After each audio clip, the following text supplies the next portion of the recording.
শুরু হয়ে গেছে জমজমাট কেনাকাটা ঈদের জন্য।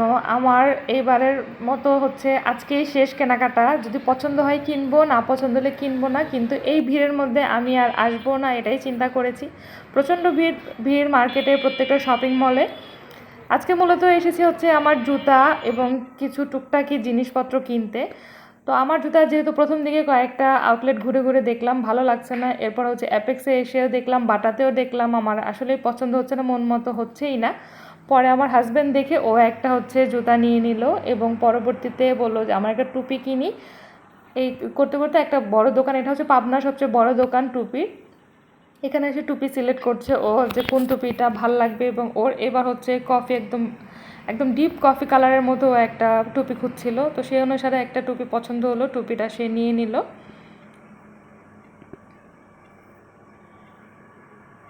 প্রত্যেকটা টুপি দেখছিলাম, কম বেশি করে ভালোই লাগছিল। আর প্রত্যেকটা বাসাবাড়ির মূল আকর্ষণ হচ্ছে এই চাদর।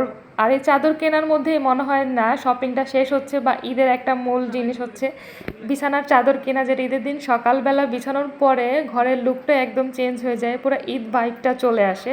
তো সেই অনুসারে আমি হচ্ছে চাদর কিনে নিয়েছি, একটা সুন্দর সাদা হলুদের মধ্যে এই চাদরটা কিনেছি, যেটা আমার হচ্ছে দিনের আলো পড়লে চাদরটা খুবই ভালো লাগবে আমার ঘরের সাথে। এরপরে পাঞ্জাবির আউটলেটগুলো ঘুরছি, পাঞ্জাবি দেখছি, যদি পছন্দ হয় তাহলে নিয়ে নিব। এই করতে করতে আমাদের হচ্ছে রাত 11টা বেজে যায় শপিং করতে করতে। কি কি কিনলাম পরবর্তীতে আপডেট জানিয়ে দিব। আল্লাহ হাফেজ।